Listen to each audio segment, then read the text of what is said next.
Public private partnership వచ్చింది. అంత మునుపు ప్రభుత్వాలు డబ్బులు లేవు, మేమేమి చేయలేము అని చెప్పే దగ్గర నుంచి పబ్లిక్ ప్రైవేట్ పార్ట్నర్షిప్తో ఏ పనైనా కూడా సుజావుగా చేసే పరిస్థితికి వచ్చారు. ఒక రోడ్డు కావాలి, ఒక టెలిఫోన్ సర్వీస్ కావాలి, పవర్ కావాలి, లేకపోతే ఒకటి కాదు, అనేక సేవలు అందించడం దీంట్లో ప్రారంభమైంది. దీంతో వెల్త్ పెద్ద ఎత్తున క్రియేట్ అయింది. ప్రజలకు సదుపాయాలు వచ్చాయి. ఒకప్పుడు విశాఖపట్నం నుంచి విజయవాడకు రావాలంటే నరక యాతనగా ఉండేది.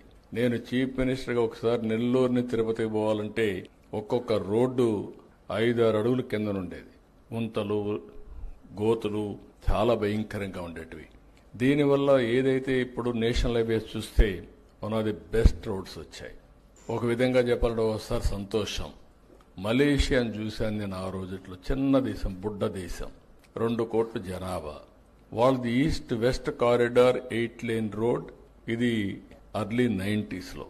అది చూసిన తర్వాత మన దేశం ఎందుకు మరి చేయలేకపోతుందంటే ఆనాడుండే ప్రధానమంత్రితో గట్టిగా పట్టుబడితే, నేను పదే పనిగా చెప్తే లాస్ట్లో ఈయన first road proof of concept వేశాం నెల్లూరు నుంచి చెన్నై వరకు. ఆ తర్వాత గోల్డెన్ క్వాడ్రిలేటరల్ రోడ్ వచ్చింది. ఇప్పుడు ఏ డిస్ట్రిక్ట్ పోయినా నేషనల్ హైవేస్ వచ్చాయి. బ్రహ్మాండంగా ఇన్ఫ్రాస్ట్రక్చర్ వచ్చింది. దీనివల్ల యూజర్స్ కొంత డబ్బులు పే చేస్తున్నారు. దానివల్ల వాళ్ళకి కంఫర్ట్ వస్తుంది, టైం సేవింగ్, పెట్రోల్ ఆదా అవుతుంది, లేకపోతే రైడింగ్ కంఫర్ట్ వస్తుంది, అనేక బెనిఫిట్స్ వచ్చే పరిస్థితి వచ్చింది. దీనన్నిటి వల్ల బెటర్ లివింగ్ స్టాండర్డ్స్ వచ్చాయి ప్రజలకి, కమ్యూనికేషన్లోనే లేకుంటే ఏ విషయంలో, అన్ని విషయాల్లో.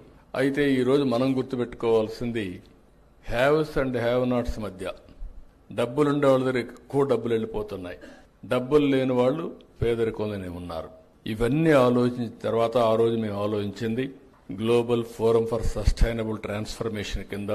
నాలెడ్జ్ ఉంది ప్రపంచం మొత్తం, టెక్నాలజీ అవైలబుల్ ఉంది. ఊబరైజేషన్ ద్వారా ఎందుకు మనం పొలిటికల్ ఐడియాలజీని అంటే పబ్లిక్ పాలసీస్ని ఎందుకు ప్రమోట్ చేయకూడదు, ఎందుకు ఆంటర్ప్రెన్యూర్స్ని ప్రమోట్ చేయకూడదని ఆలోచించాం. ఆ ఆలోచన నుంచి పుట్టిందే ఈ GFST.